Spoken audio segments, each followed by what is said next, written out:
106.3 FM. We share with time no akasimano beye. Dumiensa na nonson abo. Medical dia to wanim say enne ye hwe animu say the Supreme Court. My court bad time pa ebetena se. Na yebeka ya 30th December petitioner Ora John Dramani Mahama ede kodan Supreme Court efa abato no eno ho sunsuaso obetena so na fei wafiase ayemu hwehwemu ma menkwa homa no so na fei anapai yamamode mfa nkomo no entofam na yangi education kakra lawyer Samson Ladi anyenini ye emranim ni o ahoma no so mene no entwetwe enkomo lawyer afisha pa afinko metuye be bato apombo kode Adom no mpaibo yade nyamiase lawyer na pay yemfa nkomo no ntofam na yangi education kakra and the first day of the petition hearing for Jaya yenimu emremu and the ordinary Ghanaian and the first day what should we expect lawyer see but just only see na ka say me ba to see ni emrafo na ya ye no ye de presidential election petition no CI 99 kanino ne de emrabi ewo ho 2012 and now person can year 2013 Nanado Danko Akufuado Dr. Baumia na Jacob Bechebelamte or more petition or Modikoto court no no the CI na CI 74 na the Edi Hunjuma na ye was CI bi o wa friend CI 16 and no na ye nsesan ye wo ho ene nya CI 74 and na CI ye nsesan bi o ewo ye no ho ene nya CI 99 na CI 99 no ne ema eno ejuma ye didi no eye eso eni kese no eni se adie bia e wo se ye e wo case no mu no ye de emre ato ho ye de enna e tu na isi ho ai wo se wo de na enkoba se sebi obia betimi aye ni ope ebre bia for example kaneno enka o de case no koto court ho wia anytime bia ubetimi ayensi sanye wo case no na any friend amendment betimi ayensi sanye wo from ada wo de koto ho no kopim eda anka ye de atemu ana judgment beba to betimi ayensi sanye sa kopim se nka eda ebe ye de atemu beba nanso sisi ade eno esi e ho kwan nsesanye bi ho a emra no ma kwan se obeye nsesanye bi wo mu na nsesanye na obeye no ebeye ne emra no ka it will alter or add on to the grounds of the petition emra no emma ho kwan nti je se nsesanye bi asabe enya de bi a hyeda hia bi sa bete bi a ne friend no typo errors bi no aye na no emma ho kwan okay enne ni nimni say 21 days na ye de to host a free day declare elections no to the 21st day no and a ultimate day petition no. A free 21st day na petition no Mahama de petition no to court ho no emra no kire say en tem na e wo say court no a petition no ekoshe Charlotte Eugene Mensa ene Nana Akufo-Addo Nsem ye fe no service no na se sa na mi no omo pro omo na omo de ahye omo nsem na nka omo entimi a na e wo se omo court no eye bibia fe no substituted service okay nka ya publish it substituted service ne ye befa ekwan fufuro bi so including publication in 2 national dailies na anka anye kra se baby omo hye bia e bia ko be kan daily graphic na bibi nti omo hu case no say ya the case bi abeti omo wom no ekire no na efri ada omo nsa beka petition no na emra no makwan say ena edu ntem no nkyere say e was so twen na the 10th day no and I was all the response no echo ana answer no ba ena edu ntem enti se wo saka no enra na nka why ready a utimi de wo yi ano echo adechie ne wo mu ni say wo 10 days I was all the call enti ne yenimu no omo reply no mu na de reply call dako a free ada omo answer no call ye no omo nsa kan ye no na 10 days no sha say ye kan yakọ ena omo answer call ye omo answer call to ho no na afi court no ebe to nsa from na omo aba from the 10th day no ebe to nsa from bema say mrano so bema omo 48 hours notice 2 days notice na omo aba court ho omo be ye den omo ba be ye ne efre no pre-trial no ye frɛ no toda ye frɛ no case management conference pre-trial no ehɔ na lawyer for no ene judge for no ene omo edi asɛm na beto court ho no a lawyer for no enye omo no di asɛm beto court isi aye ka say John Mahama di asɛm akoto court enye NDC yes ena omo asɛm no tia omo no so Charlotte Jean Mensa ana electoral commission any nana do dankwa yeah enye MPP okay aha enti omo ina no no makohia na fe judge for no ne omo edi nkomo ne ebisa ye den na wo beye nipa sen na wo be from no ma be di adanse nkrata ben na wo de beba nkrata wo de beba na e wo he ye nhwe na ya hwehwe ebi ho aye be die tum ebi ho aye be bo agu ho no ma ye friend case management conference so mo ye enu wia na afi court na hwehwe say trial no e be sha asie but sabri no emra no e de na ye de ye time a ye de share trial na se mpo a share emra no enti o say from the 15th day no ena trial no be sha asie a ye abra nkofo betena adaka mu na nkofo atoto o mano no na trial no 6 days pe yen some radio yen fa 8 months and 9 months engo ye case no enti from the 15th day to the 21st day no na trial no ewie trial no wie a emra no asan hye biomu say a free 21st day no eko 42nd day no because ye be wie case no on the 42nd day yes 42nd day no a free 21st day to 42nd day no judge for no ebe order ana direct lawyers no so mo nya bibia ye frɛ no addresses me say what to be anu awie na yakeka nsɛm na awie no nsɛm ankrofo no ka ye no ubetimi gina so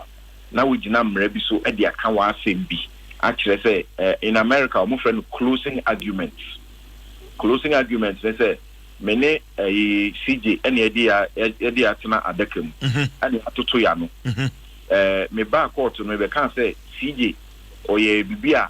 amfa kwam ana say oye bibia ene emra no ebumra ebubra yeah enti eno no me toto wa no ewo adakam no oyi ano na ekosi sen uji tumu say ampa wo ye bibia amfa kwam mu ana so uji tumu a meme lawyer ni ebe chro ni closing argument aka say ye di CJ etna adaka mumpo ye bisa no oni yi ano ojitu mu say ampa o ya arithmetic error okay. Na error na o ye no e affect abawe na fin so uso lawyer ono so otutu mema no e de na mekeka ya sebe otimi gina so de kan sema ne yeye no no so aka say ebia me ka say me jitu mu say me errors ni nkeka ho na enso me tritri mu kwan bi so a affect aba no eno na efre no addresses no omo tru wi a no mo de akoto judge for n'anim now for judge for no the more your friend is saying judgment abba on the 42nd by the 42nd day into a judgment no so won't say last time no yeah the atimua for 9 and a tina case no so obeka no say full bench I thought that the judge for enum it me the judge for 7 and so it me a year no sa but about election petition no the CJ Georgina Wood panel the full bench am what's nasi enti me hwe animu say we so enne ne yebehu nie bia yebehu ne edikan yebehu ajagefo a ombetena case no so okay say omoye enum ana omoye enkonon 7 ana omoye 9 okay normally no e was say odd number 8579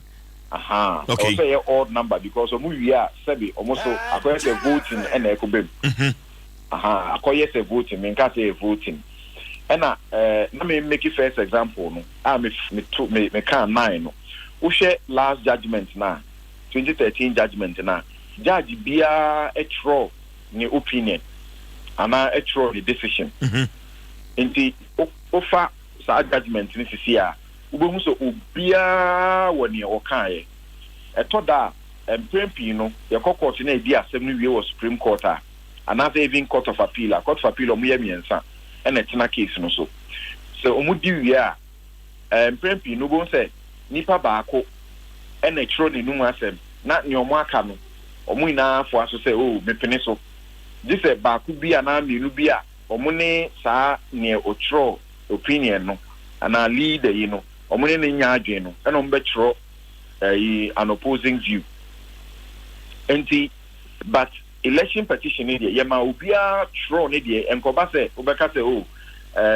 mehu ne asija tro na mefo aso no ano no minihwe ka ho biom normally obeka say they have nothing useful to add but this case now I say idea ya share say wo so bia tro ne no asem okay enti saadie no umbehia adaji nti say by from the 21st day no omoma lawyer for no 5 days so mo nkotro mra na ndie akusi 26th day nti ebia omodi aba from the 26th day from the 26th day to the 42nd day no na say aye enabeye ahe enewom na mo so omodi atena se no mo achro eya na enye adeketwa nti enne near very very clear say yebehu a judge for ombetina sem so okay either then we'll see the number and we'll also get to know who exactly they are okay ne tosumi no enne John Mahama the application akọ to court was say opeso yen sesan bi ewo oye correction bi ewo ni petition no okay or mistake be say obeka say second respondent no or can say first respondent say yen share so mu wi a o mo share electoral commission na o ma yen to abafoforo na one ina na akofo Adom Nsem na yen determine e onya more than 50% because ye mra no article 63 no clause 3 no chere say ansa na ubetumi wini aba no abedi or mampenyin no e wo se wunya more than 50% na jomama court a ogina sisi anya okan ina ne say ono enya more than 50% akofo do so enya more than 50% emra no so ekọ enimeka say ye to aba no na no bia enya more than 50% a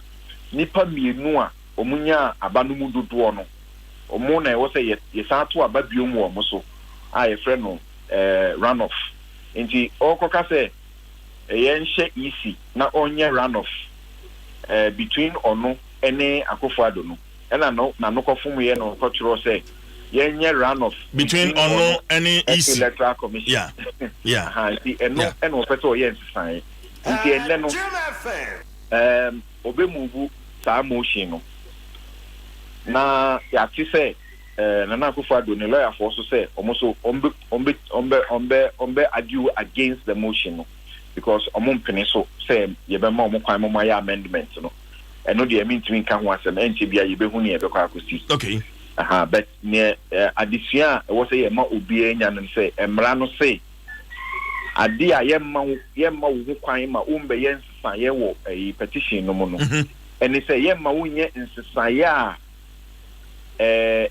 a change add on or it alters the grounds of the petition. Nti asema wo say bisa me say change our person mo ye no correction person mo ye no does it alter or add on to the grounds of the petition? Yema court for no answer ye ni mpo e ma yenka. Okay, but lawyer pajo ma menti we ase Supreme Court no betimi ama ruling before the 42nd day. Nti omu busa motion we wia ombe ma omu decision omu wia me sanso me hwe ni mu bio mu say enne ukaya eye omu yi anu omu de akoto court no electoral commission ni Nana Akufo-Addo omu aye bibia ye frɛ no preliminary legal objection ni omu fa kire ina ne say case no Mahamadi aba no enye case e wo say ye say adaje wo ho esan say nyina so e wo mrem enti say ye be say ya adaje 42 days na dia atena so no ye mongu animanim ya enti me hwe anim say enne eno so e ya asem a ebeba so a judge for no ebema omo direction no mo aka say ye mamo enamienu ana enamiensa na enan obia ntro nenum asem ontro ne argument no fambe to court no because ye emrafufro na ye dia aba o say u raise preliminary legal objection na was all raising no petition num your friend say o answer num u raise we a was say wo tro wo argument no nya dia ye be court na ma wa ba gina no akasa kasa bebre fa tro gu paper so enti me hwe anim biom so say ne ade ba kwa ye betumi ehu biom ne say on be hwe o mo say MPP MPP Nana Akufo-Addo ne lawyer for electoral commission lawyer for omuntro omu arguments written submissions efa preliminary legal objection no mudi aba no mo fambe to court o betun asho mo so mo famra by Friday o betun asho mo so mo famra by Monday na fe o betun ama jomama lawyers no so enam yenu free sa da no so mo form ye answer and also almost written submissions and so by Wednesday na afi court between us say obia mra court ho by Thursday no mo ba on be make your decision about the preliminary legal objection it in me hwe anim ni say e between aba say court no be hwe next week enko na wie ye no na omatena so e de omo adwenkyere efa Nana Akufo-Addo ni electoral commission omo preliminary legal objection omo di aba no omo de omo adwenkyere aba so omo de omo adwenkyere no e wo ho ba pe e betumi aba say so omo ka say omo ne agoto ampa ne Jason Amenuvo a omo ye lawyers man Nana Addo ne electoral commission omo ni omo ya adwen a na je say case no ye nya ni case no biom na che say ye wie so omo ka say omo ni omo ya adwen pe na je so omo abo case na to egu oya hwehwea sabi enye yebium ya boy to egu a yenko ye 42 days bia bium nti eno so enne ye benya akwankyere se senie ana emra saade no ebeba ena ebium nso ye behu emra na afufro na ya ye no kane no na eni mra no sisi e wo mra no mu se akwanya wo ho se proceedings no ye be no public na obia hwe wo TV subi ana wichi wo radio subi sene wunim no John Mahama lawyer for so atro akoma court no say omo pen sa ne yenim no MPP Nana Akufo-Addo ne lawyers and electoral commission for so Nana Akufo-Addo ne lawyers titio omo so omo aka abonte ma ya te say omo so saa no mo pen sene da no ye no obi hu bi na ne be koso bia court dem obi hu bi nti enne so me gidi say ye benya akwankyere efa eno ho say ebeye life ana enye life. Okay. Nti nyama kakra mehu se enne ebetumi abede di na yehu se ne case na bekoso no. Beye nyama me enan ana me ensa amakekan. Eno na me hwe nim se beba ebede di. Okay, but on as to whether you better telecast on a live and also you telecast no brofudi wo ho May the Supreme Court May tremu kakra one more said to me no so make okay yen yi wo TV so mo bia enhwe bi lawyer amra ne sesen nti se ne amra na ka no nyamdi kan ye mra edi kan pa ye de ye you know CI 16 no and can sa yen kan hye mu se obetimi ayam obi ahwe ena ye CI 74 no so yan fan hye mu se obetimi e de aba TV so mo obi ahwe bi CI 99 ni e de ahye mu se the court may na emremu no se ye use the word may na che wamma nipa na ana say ekuo na we say take a decision one more discretion say omo ebetumi esusu hu adwen hu aka say yema amanfo ni na hwe bia eye omo betumi so aka say because of asem we ni nti ye fi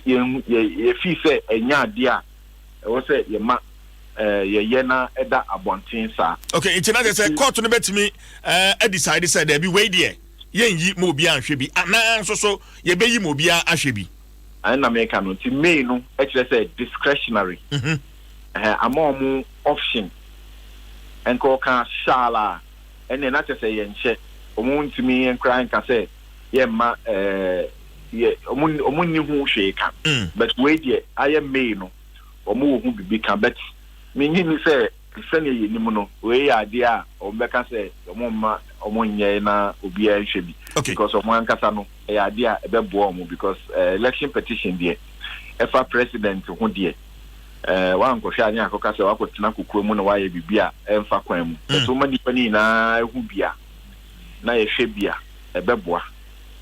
Okay, lawyer, Ghana for Kasapa na say ye were lessons be ye take it from 2012 election petition no edru say ya party communicators ne party supporters ne ade kwanya ye fa so ekan nsem efa petition no eho e radio so social media ne ade sabre say ye hwem bibia frimu a dan ye betimi aka fa sa petition ho bra Supreme Court share hearing no ase enne then e betimi aka dan na ni wo say yeka lawyer na me kai bibia wo say ka me kaka ho okay 2012-2013 petition no Chief Justice Dwaso Nsem use ne administrative power and or the share say yema obi a hwebi nti eno no na nye mitumi a odi tena court dan mu eye adwuma Chief Justice bia e wo tumi mienu the first power no administrative power as a Chief Justice na sebe se case no be koso na oyobi a obetena case no so bia na fi obe exercise judicial authority between amba say case we Chief Justice betinum bi between amba say Chief Justice we yin ho afrim last time Judge Wood want na so bi no ye mu bi kan say anke wo so tena so bi nti ene ye behu sa na ne na me party ne say or the administrative power no ene share say ajaji for mo ntena so no omonyema obi a hwe bi na sisi a ye de ahye emremu no administrative power no ase efiri ho eni ho biom okay sisi a judicial power okay ena omo betena case no so no ena omo be ye den omo be ye sa determination no ena wo hwe so a Chief Justice Sani Yeboah enra or the assembly betuja aye honorable Muntaka Mubarak ne allegation or ye fa say judge be Supreme Court judge be senka or bribe yeah NDC member be no able to ama Michael Queen CJ me who be that say obi aka asem sa tra to ho na onfa dance bia mai na efa court no ho na court no aye so proactive by reaching out to the person and asking the person say omo beboa no na omo ahwehwem normally no ye na be ka say e wo say nipa na nkasa itu anamo na odi adanse e wo na asem wo ka no odi koto judicial service ho ana so anya sa akra na sabi ansem wo kan na gu court enim fia e wo say nka ye tu ye safre no mponi atwe na so say ne oye no emfa kwan mu. Okay, lawyer Batonchi me bawo ansa na ye be contempt asembisa no amebisa ye no in this case honorable Mutaka, what can happen to him? Into near me parties and what the Chief Justice has done is proactive, is unexpected, but it's a great move. It's very, very good because we are going to go beyond the allegation without more. Into a manipano akwenya. Sisia also mfa adanse enomra no mumwa. Na judge krona o yes adie no se eye no kre se bibisa wo ho a no mbe yenhwehwemu omo yenhwehwemu a sa judge krono sebi wan hwempo a na nedwuma akobo no. Okay, and that is what is going to go on, an investigation. Okay, now what that tells me is that you have a proactive Chief Justice who wants things to be investigated, who wants the public to know about things that are going on. It gives me a signal. Say enya dia be kwa ba so be ka say oh we omon person be ye no omon person be telecast na ombe ma ya ye no kukuom. Then to your next question, who can in some afa petition no ho a at the assemwa at that court so there the standard rule ne say some ye de koto court we are, you don't try to judge it in the media or in the public space by trying to speak about the merits. So we better radio so no see obo say case we there me hu say we and fan kwam me hu say we and yes say inti case no there the judge for no money any option than to rule against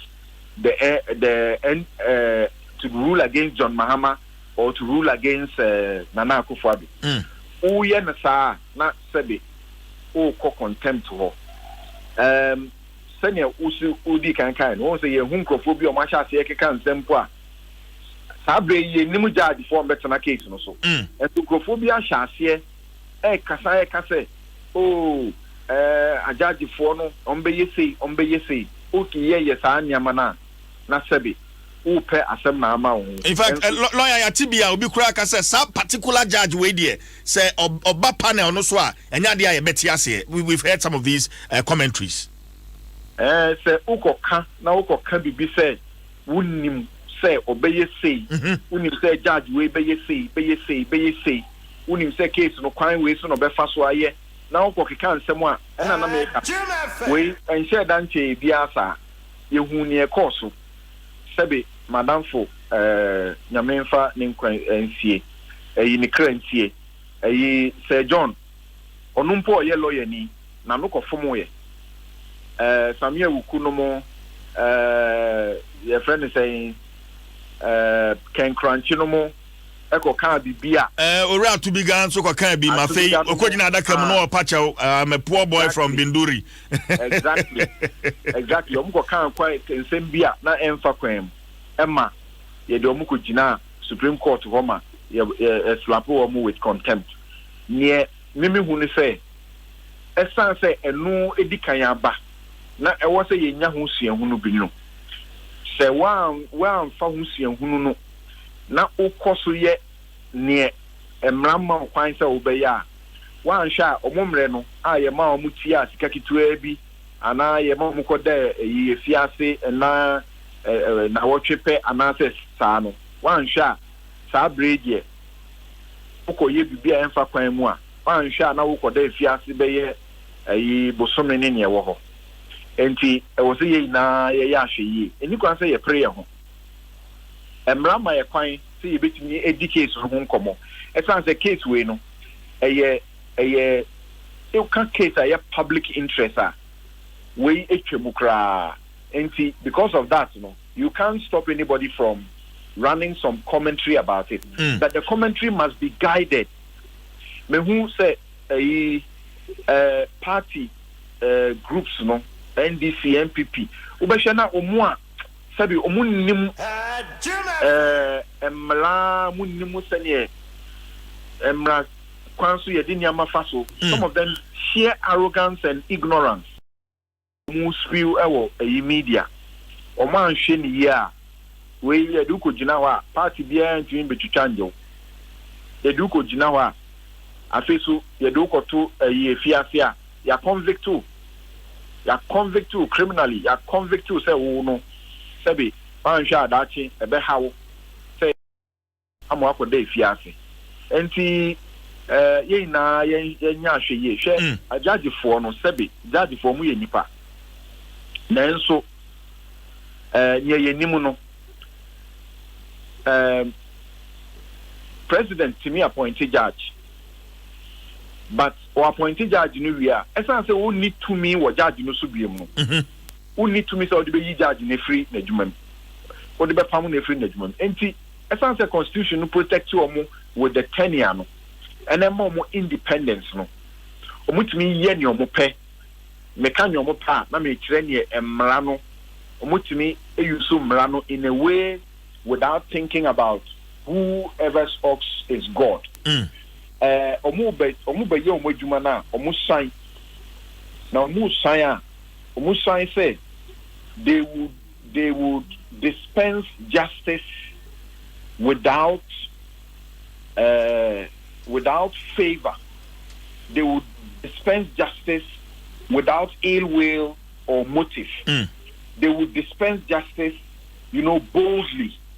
NTM faho ne sending for say bia Supreme Court way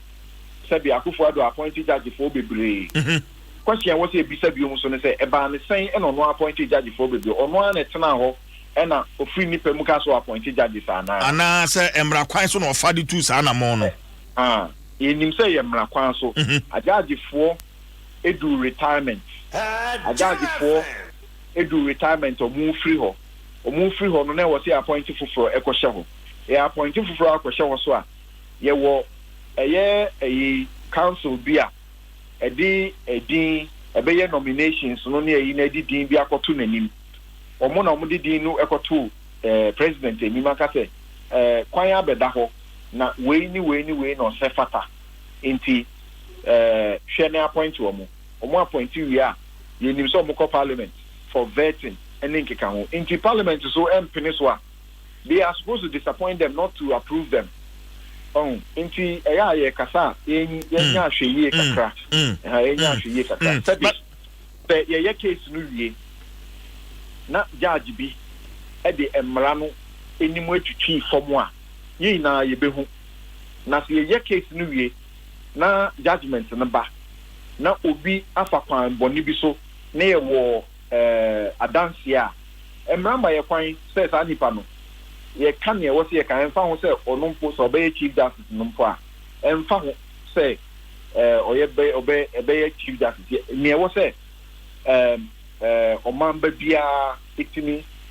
exercise ne article 21 rights no also freedom of speech and freedom to criticize and you know there so mu wie na obi fa kwan boni bi so no ye bibia na adanse ye wo ho e kire saa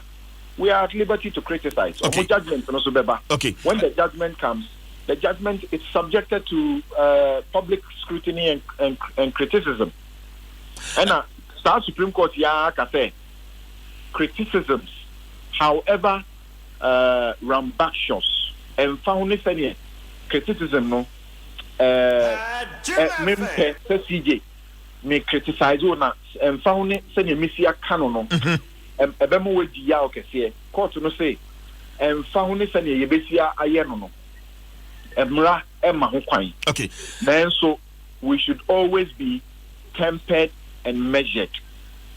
Lawyer Mpacho Boyo, yaka contempt asemi ye na yesua de no. Even before Yababe Shafi France 31st. Yehu so for bebre am from where di for a wo mugina asore dem e hye nkom me hu sen krata ura Muhammad kodan court no enenam wiem a eja tomu obi nsusu gina baabi wo kire se court case no akọ court no NDC ura Muhammad obedi nkunim. Moving forward na here in the Babe Shase no asofo a wo mbegina asore dem ahyehyehye akenka sansemi wo mo no mra no nka hwenkyere wo mo. Oye nipa we are mindba and sana obeye sofo we are sofo so a sebi osofo djuma no sebi udi no o man yimu emra ewo o man yimu no e ka mampanyi e ka wosubi enti sebi sa ankrofo no me ya na me pese me ne o me ka mo ho asem because se no mo si gu Kristo ni mo ase no en fata sebi meme ye Kristo ni sanya ye tete men a free scripture union between the me Bible and me kind sanya sebi omo ba clearly yetimi ho atredi for sanya mo ye omo adwuma no but nipa gullible people, they are following them. Ignorant people, they are following them. Na say obi ko be ka ko bo we sa sebi kwasi asem we na ni kwanse yesoso na ukoye sa ade we na efa case a e koso na ukogina baby etu onum na wo say eye nkomhye ana ye ediye ne nkeka ho a ukogina court ho a ubeka say ediye ama ya hwese de be ye adwuma because ye court dem mu de yemfa spiritual nka asem ho ye mra no say ye justice system no say asem a efa niama eye hunhumumu niama court no ntimi ndi ho asem but waka amana ba bonten awie no ye asem a waka ne edi ye adwuma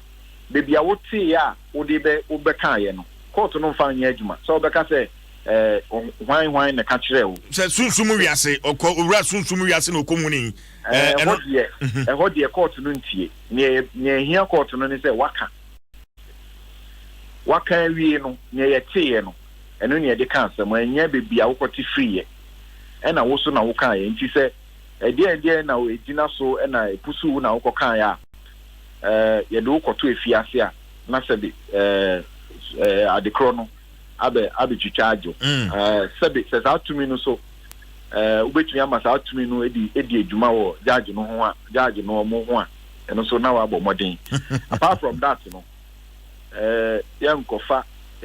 asofo ema mo mbachirechire mu se wunim senior prophecy no ebanie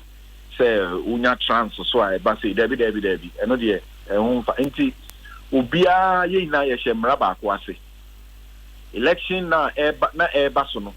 na obi atu na num we na be wini we na be lusu ene keka ho no eno de emra bia nsi hu kwan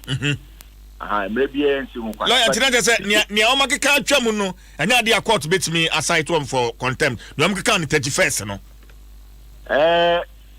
ada ye di case no ko to court no e free sa ada no ena assembly a wo ka fa case no ho no eno ne etwa so ho ma ne yeye but mra na yemfa case no nkoto court no yentimi ntwa so e ma ne yeye. Then it means that in this instance you file case on the 30th of December into 31st you could not swear them now we can't answer me you can be cited for contempt for as long as your comments are way are deemed to be contemptuous of the court and they were made after the case was filed. That is the only point at which we can begin to talk about, say, you have done something that is contemptuous of the court as far as the case is concerned. But there's another aspect of pure criminal contempt. If you are in fact case no my idea, but uko can't say mu guja di phone anymore, na unni na subia na ukoka say sebi sunsun bi honhom bi na ekasa kirewa eno so no itimi twen obesi o obetia basa wo kan asem na bra na case no mai besa wa kan na de gu court ni ohu fi no de ye be twen aba ho ene ne me kan ye twen ba ho so a enye afi ne ba be tie wo say obe kan say bibi say na ka kire na wo die na wo so die ne wo kan no kwa na de adwuma ena me ka say nsem wo kan ye during the election na nkasa no eno de emra ma ho kwan but eya sebi yi na so yanwe hu bi ye ko election ba ku bedi nkunim ba ku bedi nkuku enti ada na hia me say metie obi ba obaka say we ne bedi nkunim we ne bedi by all means ba ku be wini ba ku be lose enti say wo ko gina ba bi minim ne enti omo ye sa anya ma no wo ko gina ba bi aka say we be wini we be lose no unka hwe I don't see that to be any prophecy sa anya ma no enye prophecy bia unim bible a sa anya ma no unfa wa dwen kra nko ho e na wo dwen eni kwa so dwen ko ekire ba ku be wini ba ku be lose ye ko election enye prophet na ekoto aba no nipa na ekoto aba no ye gina ho ye nim MPP ye nim a certain number of people la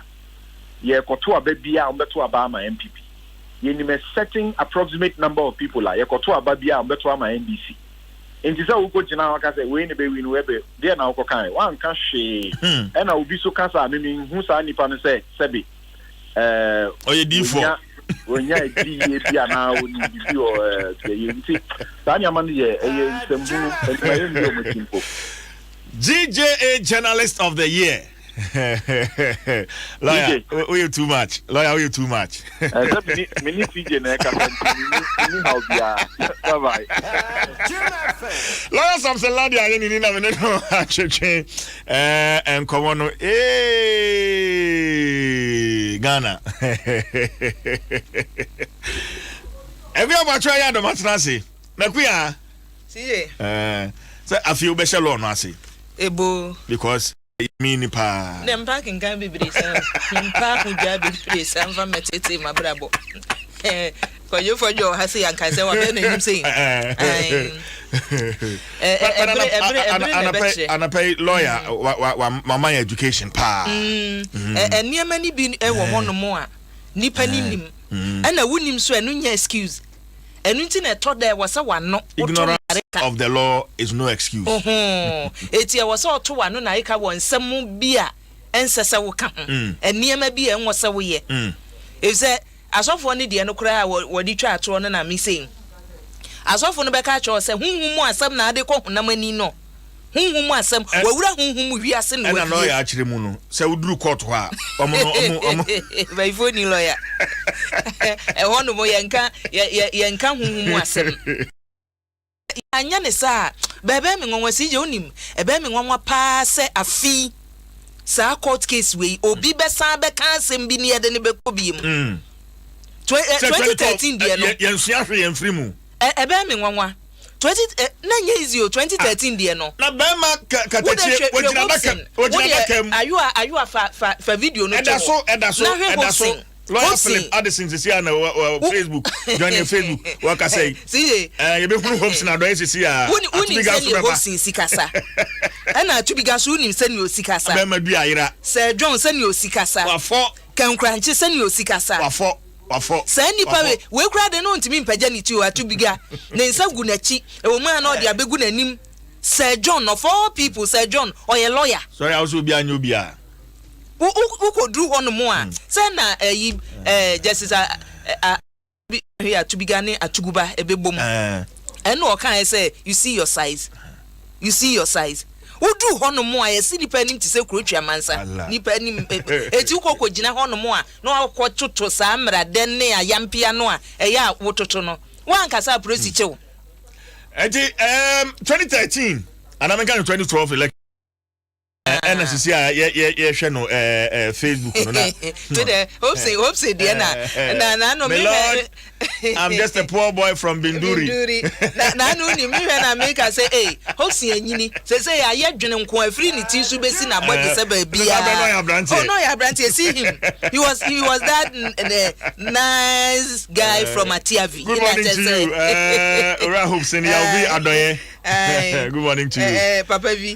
Say, Ojo Timi say, nice guy, but who record to one more? We so born ni suit mu unwa to biga de no. Atubiga no gina ho a wesi ni tiase. Wa boko to pampe so do one more. O be ye small. Allah. O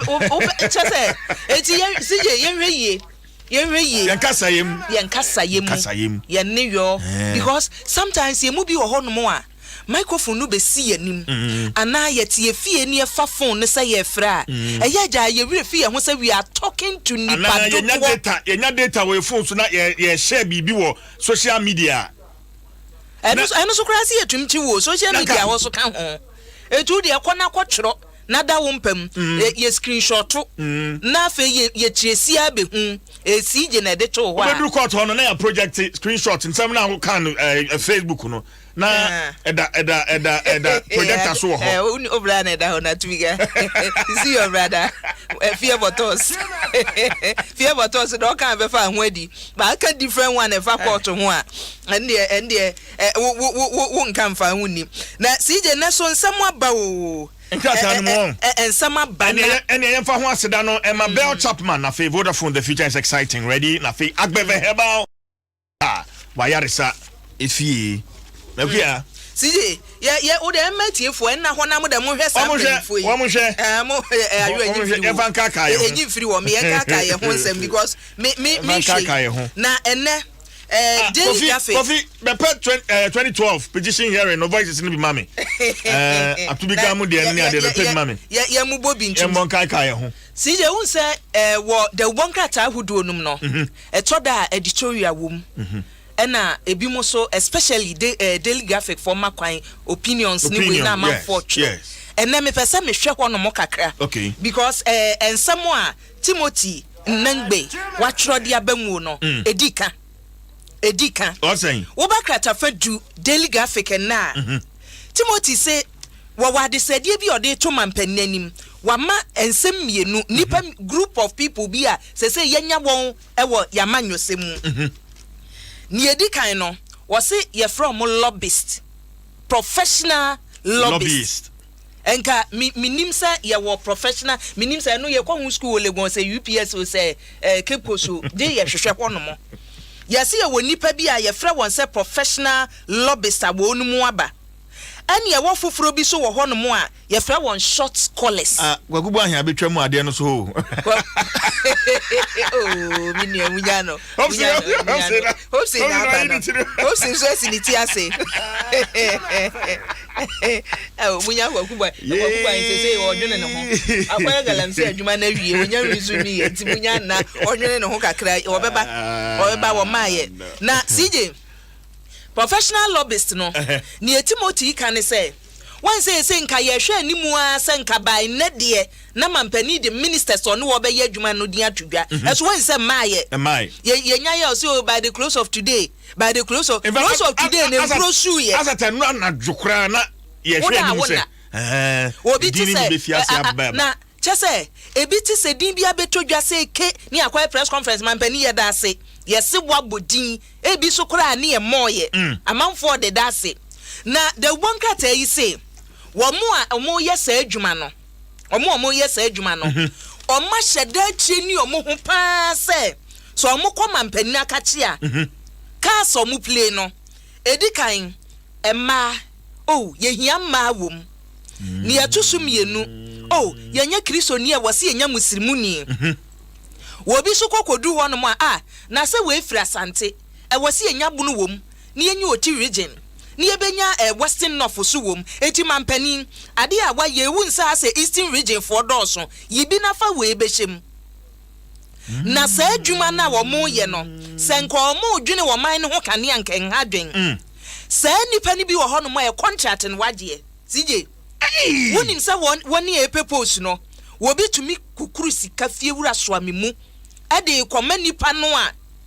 wono no na nuduru dwom nipa no a wo betumi akoma mpani akache go and lobby for me eti sa abre ebi antenamre na nya body ebi sankwan adwuma no aba wo madwuma asori omo ye na the one krata ise mampani wona oman ne yato abade tumi na hye wonsa ye wo council of state members wo home penny for wa sometimes wo niema wo ye bi mu betumi akonsult omo na emom sa nkrofo na wagye ato wo ho so agigi amanfo sika edada wo ye ko pepo so ama ye ko pepo so ama ebe wiase no nipa no ye de adwuma ne hye ne nsa ase ye pa na chew se bedi minister eso ne wono na epa chewo wo wie na wo frɛ na mekai se deputy minister bi CJ ye frɛ no na asem obi se mo so mo frɛfrɛ worofrofo pa ha o sabiri ye brɛ wo so frɛ obi Adam so mbisa anu se na minister adwuma no ye wo dey se wo se mo de ye adwuma ana time wo se mo de ye adwuma wan fa na hamachi o fun no atwa ma no akɔpɛ ne ba bi ada wo be hia no aboko otumu pampe wo kasa ne ho enye ye wo ba no enye ye wo bisa no question enye ye ahomaso ahamtan ba kwan ya ye fa so to aban ni de ye de akere se ye ma wo medi akonkosem wo ye no a ye kwoto aba na ma wo so enti ni aka ne se in appointing nipa mampani ni wo be ye adwuma no won onhwe no so mayen wonhwe no so maye fi se bebo no ankasa na aboa na manyokun na aboa oman Ghana eti ene de ubonka te manka wanka enye CJ na woni aka ni ye pa ehwe tewufo so ma she strike na si o ene senra woni Greater Accra region for no kasa ye kwasi asempa kwasi asempa ena mo kasa ya no mo kire se wo mo conditions of service be 25 no emu be 23 de edu hujuma but akamie no bi wo mu a yeah video strike no ho video at the Facebook sisi a ayo 5 adaroma me hadwen wo strike no we I think say ye be hia lawyer mo se ye nko strike te say adwuma ya ye wo mu we na enka ye wo union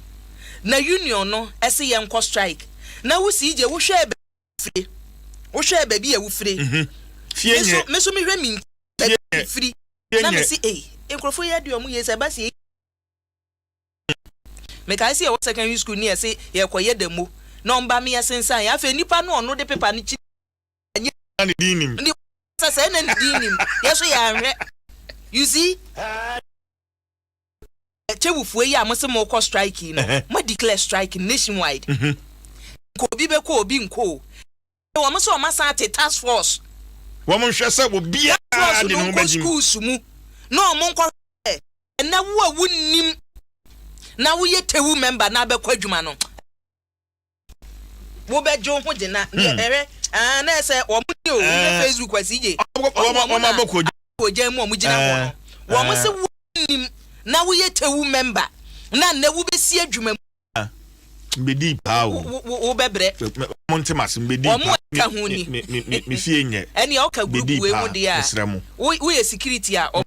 adwuma wo ye tewu member na ye security akwa adwuma wo ye member na se wo hwa akatua so a wo susu tumi ekwa adwuma wo ye tewu member na ye adwuma wo hospital departments ahoro num bi a wo susu tumi kwa adwuma na won kan we mu ho na bi a wo tewu member ye adwuma wo tewu radio station na ye beti na ate he kasa CJ beti wa chimpring edie ni na ebe ye wo tewufo mpoje se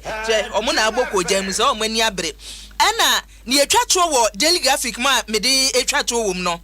empanimfo a wonum so eda nafco ano uzi ye wo nafco na nafco yeah nafco no National Food Buffer Stock Company empanimfo se aduane abusu se chapo CJ enkwada no ebeko school no yes free next week aduane a wase eno ama omudie aduane abu na wo se na nse ni ese aburo ho ayeden yeah aburo ho ayeden se ye no aduane ama nkwada na aburo so nka ho de ane chese wo ye ni banku na se krom ha aduane enuane ayi ye ni koko ya na nse wo ye na de hwentia kakra tum na nya ayi miliki midu sije na nya pa no boso adokwa ekwa wo pa de we kra sini o oh na say ade de na de hwe wo de enka ne o bejo wo na betra ho ye ma kama miliki midu lovely I don't know but who na na busa o Clarika. Na nim say na no meka Coca-Cola na eye no say na Coca-Cola for no mo se de na am say won say ka ye no abrewati ate ase Coca-Cola for Sydney, better Coca-Cola, and Coca-Cola, Coca-Cola.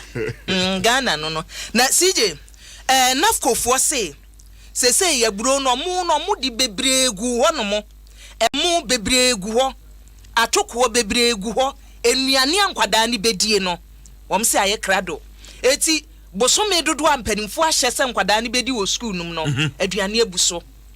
Wei aye nsem a CEO Emma Nafco Alhaji Abdul Wahab Hanan wode atwudwa ebo Ghana fo nyina anoba egum. Sempa na yese bro na ho ye den mentini enye bi mfa nya feed ema nkokọ. Ema gusa boy de bro na bi wo ho. Don't complete your sentence. Se be dia de fa pa se wo be ka se bro na ho ye den na omudi gu amankwala na don't say it. Sa bro ne die. Sa bro mistake. Ye mo se ya do bro no aba ebuso. Na se efiefo emen ya abonchesofo be fa ko. Ye de ma ye di posu ye ho pese ye hu se ye nya sopro so ye di bi kwam no ne ye di bi meanwhile ye mu ye di wo fie no so no ya nhwe se efiefo be nya bi eno ehode mi am papa so wo mofom ye eje duru ho wo mofom ye na Ghanaian Times so ne CJ was parliament a deadlock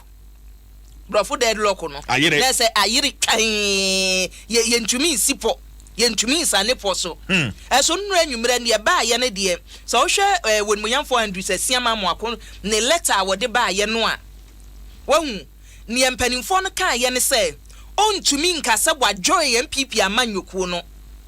ende na say wo cross carpet na emom in say ye transactive business our parliament a wo so ne MPP amanyokuo no ene beye se ba se wo di dwuma bi ye nto aba ye nye dan adwuma bi ye bekoso parliament no they should see him say one MPP for na eye nanso the one crata yi say meeting anko omode be kire say ye ka dom dodo a e bi ye NDC ana MPP no ye so makohie ye ko 3 times o muntumi si gina ye wo mokwa obi e che so yo gboro ene speaker team when munyamfo say che mensa bonsu so mpa hini tim ena munyamfo hari na idusu so etim lawyer yibigu ho yesi obi e che say ye ne kita ye so man tumi an conclude so ensi gina ye before wochena so ye besan ti dede wo parliament ho wochena fie ya wo mo me Mr. Odimachi na kan dogre already honorable Frank Anodompre wa fire baako say wochena fie se and this first one ye mema won be hunu mema pa e MPP fom won CJ yen all trances Adam itie no asempa FM kosi sem si de bia unim masama ya meka ne say CJ masama ya meka ne say communication skills se nipa ye be hia bibia wo ya brabom a ye nhia kasa de so because baby edru no from Mampani statement or state of the nation edeba time wo sha ye nyina no waka se nyame ama ye nhweso a wode kire se adwuma na wo se ye bom enti se ye NDC fo se ye MPP fo wo mo epeso o mo kire se o ma no makowom yo mbegina fidie so a wo kan ya kanu twi mako ni je na tumu a nipa na tese wei na waka no air kokoa mu ko se yemfa adwene ye tumi ni nkita wo a wono so se ne wo kan ye no ye me enhwe mejidi se wate ne make asisi ade no se apaya enei ene aba no ene ye behu se onmunyamfo amoakose ode ne de na ka ho a eti ebe ye sen ne akọ ne sen na nye saa na apai na sa wo ka se ye du ho a ne ye behu wabra from constitution mo standing orders amodi ye adwuma wo parliament onomo no ebia ni honomo a stating claim ayi se paia we na nya minority a lawyer for ne come bro for say e wona ye grey area wo che say wo hu se ni enti aye abodwe so a che se ni esi nyina no ebe mama hu from your constitution to mo standing orders ne say bibia twimisi tie wo se yesesa ne ma wo ne ye yimu enti se mo sha ase se we beto na we ya beto se na ano no unim ne nti a wo kan no dom predie amanfo twabo MPP for ne se no mu ye weak de ko so parliament no wo mu jeja wo mo ho ena mote wo no mu bufa mo so no butubutu niema eti nipa no so pese me so menka bi menye bi ne ehu se this time ye wo ho this time ye kwa but enye no ne ne ye hwehwe o omonwene Ghana ho sesei Ghana baby a ye kodo ne esi US no bi betumi asi ha wuni pa krosa wo pre wo ho ye wo ho mema sem bebre a sesei aka godefo John ne nipa Donald Trump na sesei aka baako wo se ehwo no parliament ne nya baako no se ye wo representatives no omo no aye omo de awie wo ye don nsem bebre mu bu ye bum na nka aka 1 week o Donald Trump 1 week eso no omo si no wagu o man nani mase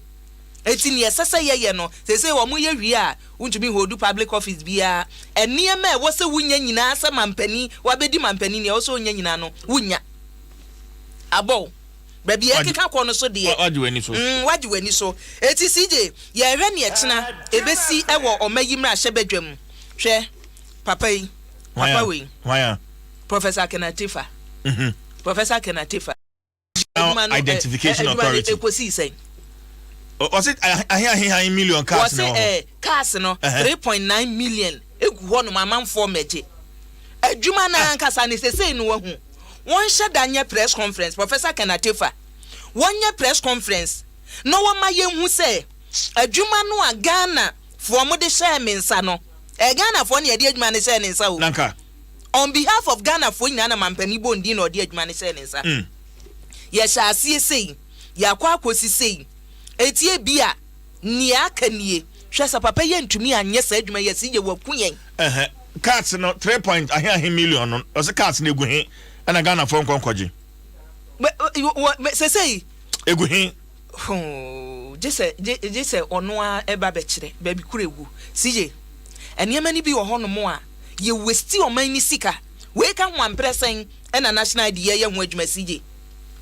well sir we register for national Ghana card nibi na onsanka wo dia fa comment to Facebook and send me WhatsApp 0556748029 0556748029 send me fa course be me nsabi kranka enka mani beje ho wonim se Ghana card no onsanka wo dia from mampani ko 40 obi ho no ma wa twa ho kwan sa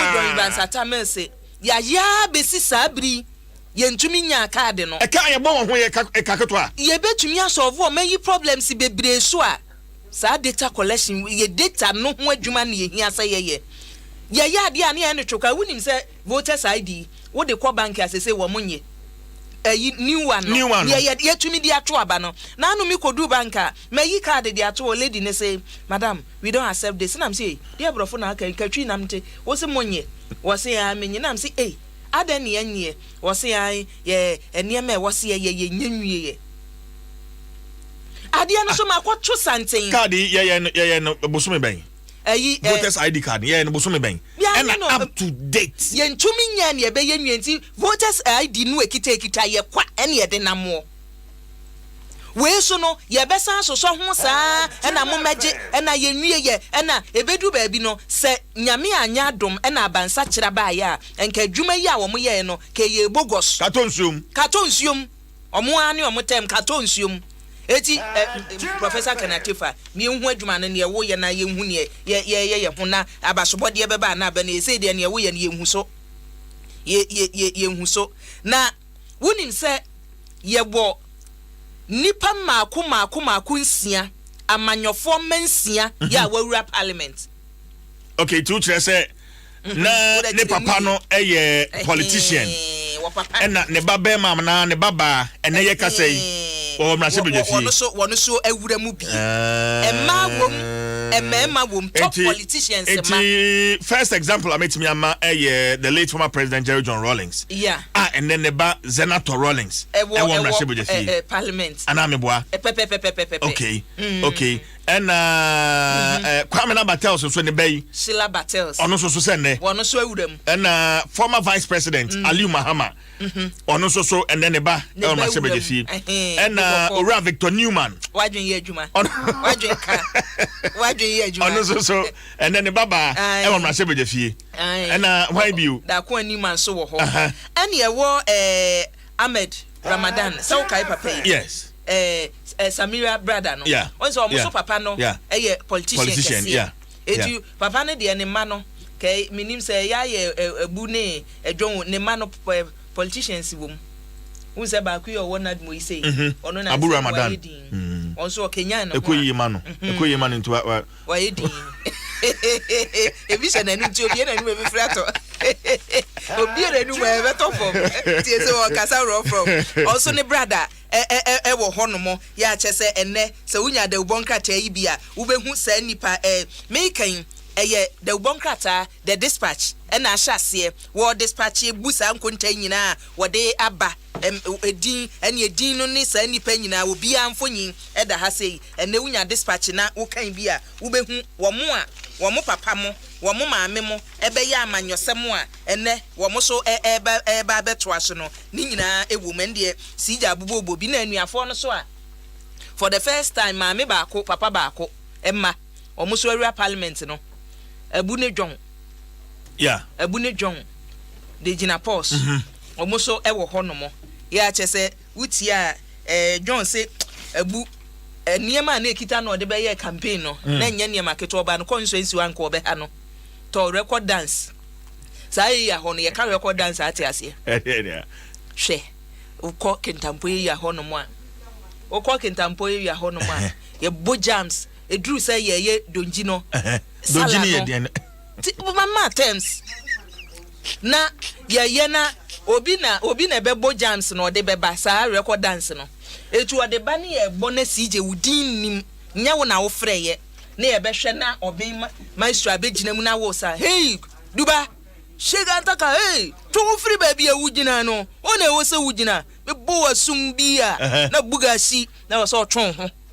still record dance na ya de ehu hia wo sa ya ho papa ya se anu bi na abudi ye ne campaign no